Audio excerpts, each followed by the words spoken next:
Latest updates के लिए ultra channels को सब्सक्राइब करें और बेल आइकन को प्रेस करें। राम, हाँ जी। 20 को गीता की शादी है, 19 से 25 तक ताजमहल होटल के जितने कमरे हो सके बुक कर लो। ठीक है पिताजी। मेहमानों को इस बात की शिकायत नहीं होनी चाहिए। नहीं होगी। और हमारे पास कितनी गाड़ियां हैं? 10 गाड़ियां हैं। डैडी 4 ब्यूक है, 2 शेवरलेट है। ठीक है। कम से कम और 50 डिलक्स कारों का भी इंतजाम होना चाहिए। मामा, गरीबों को खाना खिलाना नहीं भूलना। वो भी याद है, शहर के तमाम गरीबों को भरपेट खिलाएंगे ताकि वो हमारी बच्ची का सुख और उसकी लंबी उम्र के लिए दुआएं मांगे। लेकिन पिताजी, इस शहर में तो हजारों गरीब लोग हैं। तो क्या मतलब, खाना कम पड़ जाएगा? ये बात नहीं है डैडी, मतलब ये इतने लोगों का इंतजाम करना बड़ा मुश्किल हो हाँ। क्या बात करते हो, क्या मुश्किल हो जाएगा? अगर भगवान इतने लाखों करोड़ों आदमी को खाना खिला सकते हैं तो क्या मेरे मामा हजारों गरीबों को खाना नहीं खिला सकते? ठीक है कन्हैया, जब भगवान ने हमें इतना कुछ दे रखा है तो क्या ये हमारा फर्ज नहीं कि अपनी हैसियत के मुताबिक दान धर्म करे या गरीबों की मदद करे? ये बात हुई ना, नहीं तो भगवान नाराज हो जाएंगे। अमीर लोग तो खाते ही रहते हैं। ले बुझा दे से। अब ये तय करना है कि रिसेप्शन कहाँ दिया जाए, ताजमहल होटल या विलिंगडन क्लब? सर आपका चलेगा। तुम सुन लो, टर्फ क्लब कैसा रहेगा? सर दिल्ली से टंकाल है, लाला जगन्नाथ का। पर लाला का ट्रंकल इस वक्त क्या हूँ, वो तो 4 बजे करता है। हेलो, हाँ लाला, ये जरा शादी के सिलसिले में जरा उलझा हुआ था। नया बजट? कौन सा नया बजट? अरे हाँ, पर पार्लियामेंट ने नए बजट में क्या पास किया? शेयर मार्केट, ये क्या हमाकत है लाला? शेयर मार्केट गिर गई और तुमने हमें वक्त पर खबर नहीं की। अरे भाई, अगर हम टेलीफोन पर नहीं मिल सके थे तो तुम्हें टेलीग्राम दे देता। बंद करें वो टेलीफोन।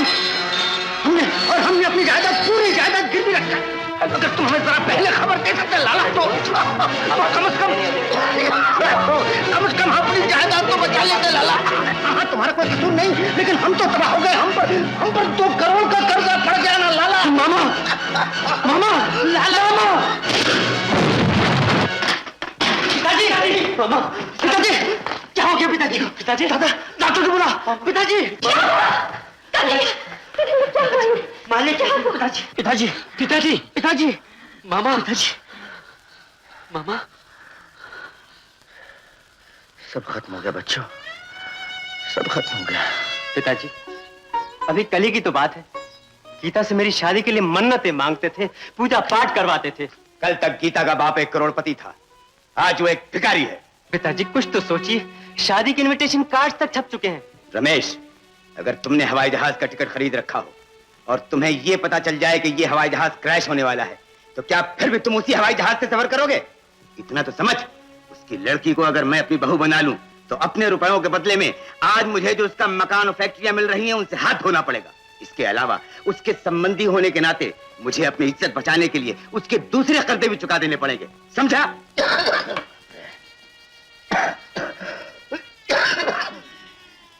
आप इतना जी हार कर क्यों बैठे? हमारे जवान बच्चे हैं, हमें किस बात की फिक्र है? वो तो ठीक है पार्वती, लेकिन सारी जायदाद सब कुछ बेचकर भी हम अपना कर्जा नहीं चुका सकते। चारों तरफ अंधेरा ही अंधेरा है, किसको मुंह दिखाएंगे? मामा, लाला करमचंद का फोन है। लाला? मामा, तुमने तो उस पर बहुत एहसान किए हैं, उसे जरूर कुछ कहना। हाँ। हेलो करमचंद, तुमने तो सुना ही होगा किस्मत ने हमारे साथ क्या मजाक किया। दुनिया में ऊंच नीच तो होती रहती है। शांति स्वरूप, मैं तुम्हें ये खबर देना चाहता हूँ, तुम्हारी लड़की मेरे लड़के को पसंद है। लड़की क्या कहा पसंद नहीं? इसलिए वो उससे शादी नहीं करना चाहता। देख लाला, उस दिन तो तुमने कहा था। मैं मजबूर हूँ शांति स्वरूप, मैं अपने लड़के की खुशी में कोई दखल नहीं दे सकता। समझा लाला, हमारा बुरा वक्त इसलिए तुमने आंखें फेर ली, लेकिन मेरी बदकिस्मती की सजा मेरी बेटी को न दो। मैं कह जो चुका, मैं मजबूर हूँ। जैसे तुम्हारी मर्जी। ले। क्या कह रहे थे लाला जी?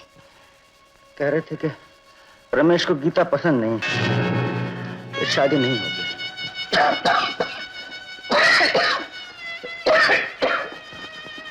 पिताजी, ये जूस पी लीजिए।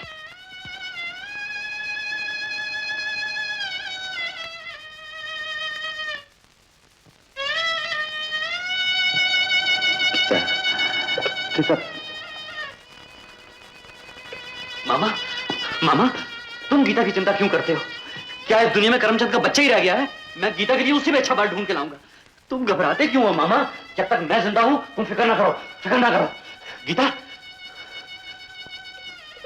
ये लो, पी जाओ जल्दी से।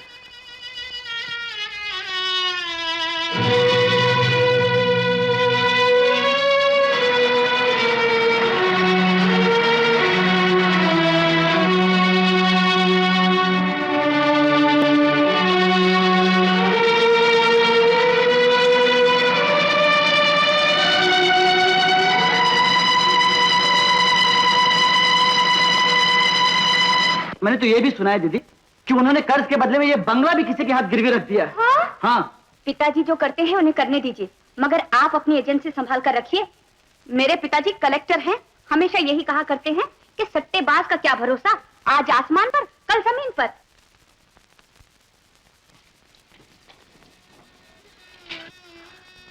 कन्हैया, ये लोग आस लगाकर आए हैं, लेकिन इन्हें नहीं मालूम कि आज मैं भी इनकी तरफ भिखारी हो गया हूँ। चाहिए इन्हें दे दे और इन्हें समझा दे कि भगवान ने मुझे अब इस लायक नहीं रखा कि मैं आइंदा कुछ दे सकूं। अच्छा समझा दे। भाइयों, चाचा, आज मेरी मुट्ठी नहीं खुल रही। कन्हैया बाबू, आज हम कुछ लेने नहीं, बल्कि जो कुछ हमारे पास है वो देने आए हैं, और वो है हमारी दुआएं। हम अल्लाह ताला से दुआ करते हैं कि वो अपनी बरकत और रहमत के दरवाजे हमारे सेठ साहब पर फिर से खोल दें। आमीन। चाचा, नहीं कन्हैया बाबू, नहीं, चलो। सेठ जी, मैं कोई बहुत बड़ा साहूकार नहीं हूँ, मामूली सा आदमी हूँ।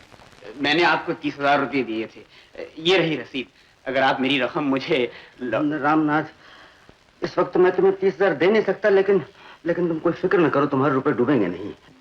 मेरे 3 कमाऊ बेटे हैं, उनकी आमदनी में से धीरे धीरे तुम्हारा कर्जा चुका दूंगा। आपकी ईमानदारी पर तो शैतान को भी शक नहीं हो सकता, लेकिन अगर आपके बेटे इस पर दस्तखत। मैं समझ गया रामनाथ, ला राम, बेटे इस नोट पर दस्तखत कर दो, इनको तसल्ली हो जाएगी। वो तो ठीक है पिताजी, लेकिन इस तरह हमारे दस्तखत करा के आप किस किस को तसल्ली देंगे? अगर आप बुरा न माने तो मैं एक सलाह दूं। हाँ बेटा कहो। एक बार दिवाली की अर्जी दे दीजिए और छुट्टी कीजिए। क्या? पिताजी भैया ठीक ही कह रहे हैं, इसके सिवा कोई चारा ही नहीं है। श्याम, तुम सुनने से पहले मैं मर जाता तो अच्छा। लाओ ये कागज दे दो मुझे। इधर लाओ मामा, मैं दस्तखत कर देता हूँ। नहीं रे, तू इस काबिल कहाँ, मुझे किसी के दस्तखत नहीं चाहिए। सुना था कि औलाद का रिश्ता माँ बाप के खून से होता है, लेकिन आज मैं देख रहा हूं कि मेरी औलाद का रिश्ता मेरे खून से नहीं, मेरी दौलत से। रामनाथ जी, मेरे पास एक गाड़ी बची है, देख लो अगर उससे तुम्हारा काम चल जाए। जैसी आपकी मर्जी सेठ जी। नहीं नारायण, गाड़ी की चाबियां दो। लो रामनाथ, ठीक है ना? हाँ ठीक है सेठ जी। पिताजी, ये आखिरी गाड़ी भी आप दे रहे हैं? क्या अब हम पैदल सड़कों पर घूमेंगे? राम, ये भी अच्छा नहीं लगता, कर्जदार बाप की औलाद गाड़ियों में घूमती फिरे। मगर पिताजी। चुप रहो तुम लोग, जाओ यहां से। लेकिन अच्छा रामनाथ,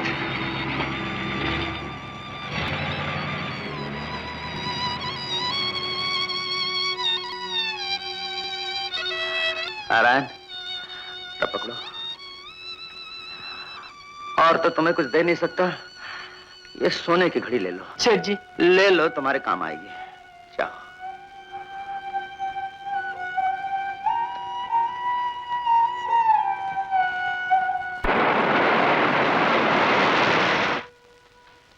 गोकुल जी जल्दी से मेरे लिए एक प्याली चाय लेकर आओ। बड़ी बहू, मालिक की छाती में दर्द हो रहा है, मैं उनके लिए गर्म पानी की थैली लेकर जा रहा हूँ। पहले चाय लेकर आओ। कैसी बातें करती हैं बड़ी बहू, आपकी चाय बीमार मालिक की सेवा से ज्यादा जरूरी है। चुप रहो, मैं जो कहती हूँ पहले वो करो। जी नहीं, अगर आपको इतनी जल्दी है तो खुद अपने हाथ से चाय बना लीजिए। बड़ी लंबी हो गई ये जबान तेरी, घर की मालकिन को आंखें दिखाता है। मैं नहीं जानता आजकल घर की मालिकिन कौन है। मैं पहले मालिक का काम करूंगा, फिर किसी और का। तेरी ये मजा, कुछ सुना आपने? 2 कौड़ी का नौकर मेरे मुंह लग रहा है। गोकुल, चाय लाते हो या नहीं? सुना नहीं मैंने क्या कहा? सुन लिया है राम बाबू, तुम ये चाहते हो कि जैसे तुमने मेरे मालिक से आंखें फेर ली, मैं भी फेर लूं। क्या कहा? बड़ा आया मालिक का कुत्ता। भैया, गोकुल दादा पे तुमने हाथ उठाया? ओहो ठीक है सुंदर, ठीक है, नौकर को ज्यादा सर नहीं चढ़ाना चाहिए।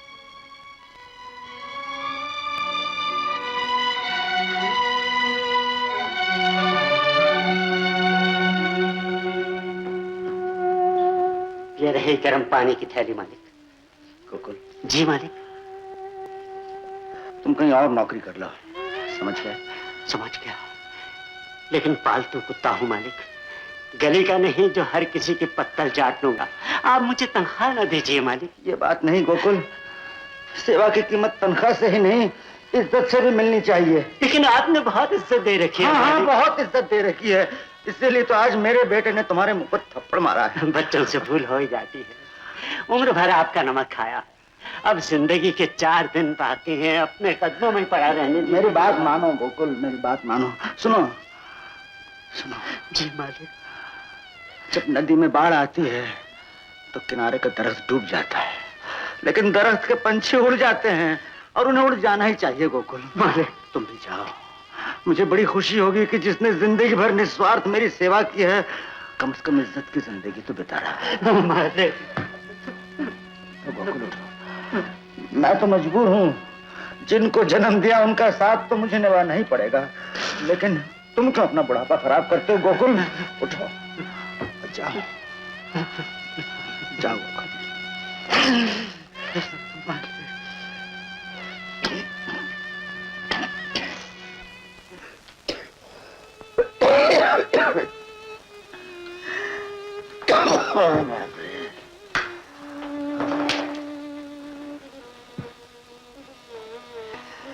रहने दे कन्हैया, जी नहीं चाहता।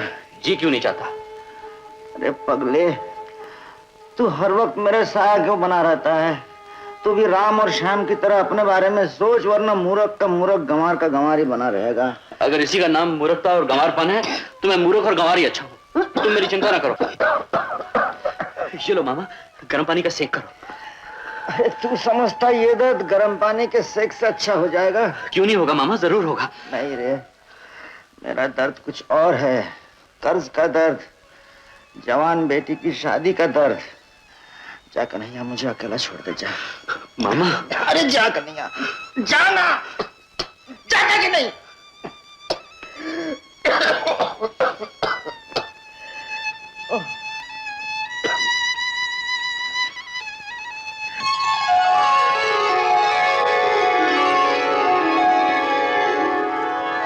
क्या कीमत है?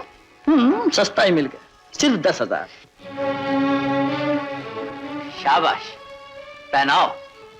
बाप के गले में कर्ज का फंदा है और बीवी के गले में हीरो का हार पहनाया जा रहा है। कन्हैया, तुम यहाँ क्यों आए हो? मैं ये कहने आया हूँ, मामा का दुख मुझसे सहा नहीं जाता। हाँ हाँ, जैसे सिर्फ तुम ही उनके सगे हो। सिर्फ मैं ही नहीं, हम सब उनके सगे हैं। आज तक एक ही पेड़ की छाया में बैठे हैं। देखो राम, मामा को अंदर ही अंदर गम खाया जा रहा है। इस वक्त उन्हें तुम्हारे सहारे और दिलासे की जरूरत है। मैं उन्हें लाख तसल्ली देता हूँ, लेकिन मेरे तसल्ली देने से क्या होता है? तुम सब, श्याम, तुम सब मामा से कह दो गीता की शादी की चिंता ना करें, कर्ज चुकाने की फिक्र ना करें। ये वही मामा है जिनके अच्छे दिनों में हम सब उनके आगे पीछे फिरा करते थे। बंद कर। वो दिन गए जब तू हर किसी के कंधे पर सवार होता। श्याम, मैं वक्त के साथ बदलने वाला आदमी नहीं हूँ। मैं तुम्हें सिर्फ ये समझाने आया हूँ कि मामा का असली दर्द क्या है। बंद कर, जो हमारा फर्ज है हम जानते हैं। वो तो मैं देख ही रहा हूँ। बाप के गले में कर्ज का फंदा है और बीवी के गले में हीरो का हार है। घर में जवान बहन कंवारी बैठी है और भाइयों की उस तरफ नजर तक नहीं उठती। तुम्हारी रगों में खून है या पानी?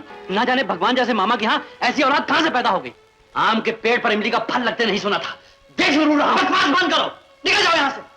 गेट आउट ऐसे, गेट आउट।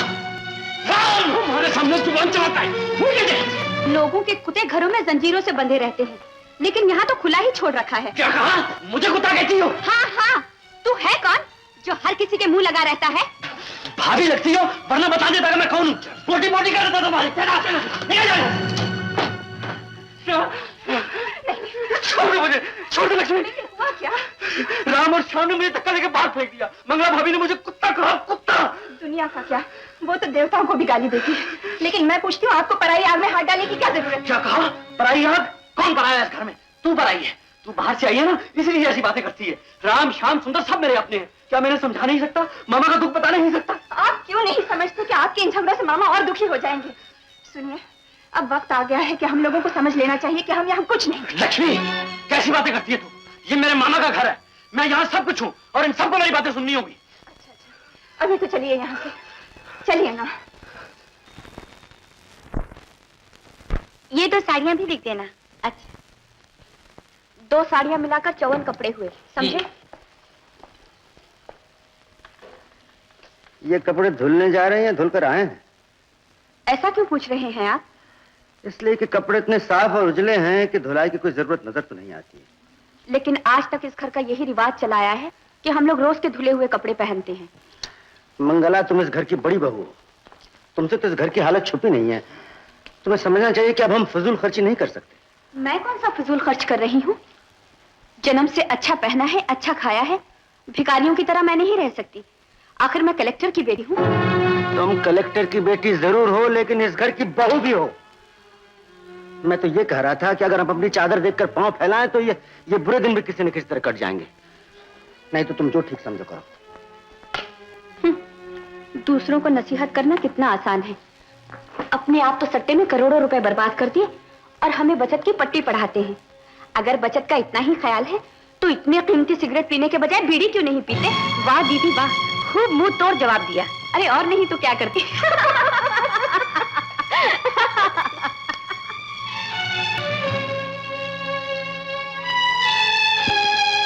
अगर बचत का इतना ही ख्याल है तो इतने कीमती सिगरेट पीने के बजाय बीड़ी क्यों नहीं पीते?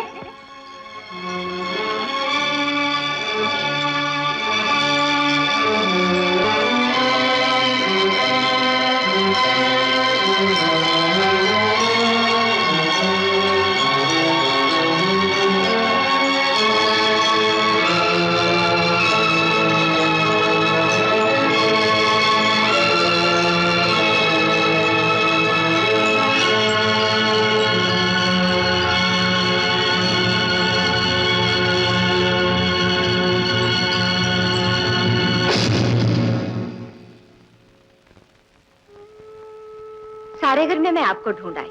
आप बाहर कहाँ चले गए थे? क्या बात है पार्वती? मुझे 50 रुपए दे दीजिए। अपने कुल देवता कृष्ण कन्हैया के मंदिर में इस साल मैं पूजा करने जाऊंगी। क्या जरूरत है पार्वती? मेरे पास फजूल खर्चों की गुंजाइश नहीं है। फजूल खर्चे कैसे? ये तो धर्म कर्म का काम है। पिछले 2-4 सालों से आप दूसरों को पूजा के लिए भेज रहे हैं। शायद इसीलिए ये बुरे दिन हमारे सामने आए और आपकी सेहत भी गिरती जा रही है। लाइए, मुझे रुपए दे दीजिए ना। फजूल बहस मत करो पार्वती, मेरे पास रुपए नहीं, मैं कहां से दूं? मुझे तंग ना करो, जाओ। अच्छा नहीं देने तो मत दीजिए, मैं अपने बच्चों से ले लूंगी। राम, राम बेटे, मुझे 50 रुपए दो। 50 रुपए? हाँ, मैंने तुम्हारे पिताजी की सेहत के लिए मंदिर में मन्नत मांग रखी है। माँ, अगर देवी देवता सिर्फ 50 रुपए में किसी की सेहत ठीक कर सके तो लोग डॉक्टरों को फीस क्यों दे? बहस क्यों करते हो? क्या तुम्हें अपने पिता की जिंदगी प्यारी नहीं? लेकिन बेवकूफी का नाम प्यार नहीं। और पिताजी खुद ही तो हर काम में बचत की रट लगाए हुए हैं। अभी मंगला से कह रहे थे कि हर रोज की धुलाई भी बंद कर दो। नहीं माँ, अब इस घर में फिजूल खर्ची की कोई गुंजाइश नहीं। श्याम बेटे, क्या तुम? माँ, मेरे पास रुपया कहाँ है?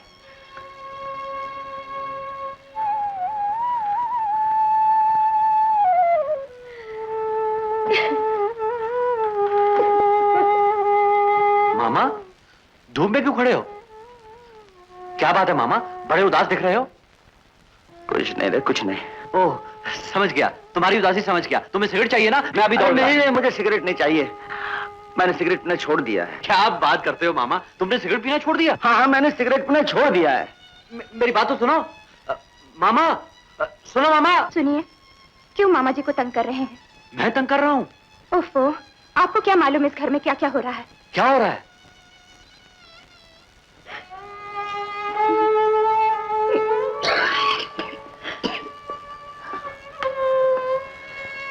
बच्चों ने रुपए नहीं दिए ना? मैं तुम्हें रोकना चाहता था पार्वती, फिर सोचा कि तुम खुद ही समझ लो कि बुरे वक्त में अपनी औलाद की। अच्छा, तो उन लोगों ने मामा को सिगरेट छोड़ने पर मजबूर किया। ठीक है, मैं उन सबको तंबाकू के खेत में गाड़ दूंगा। ऐसा क्या कर रहे हैं आप? देखते नहीं मामा मामी की क्या हालत हो गई है, अपने ही घर में पराये हो गए हैं। आपके गुस्से होने से काम और बिगड़ जाएगा। लक्ष्मी, मामा और मामी की हालत देखकर तो मेरी जान जलती है, लेकिन मैं क्या करूं?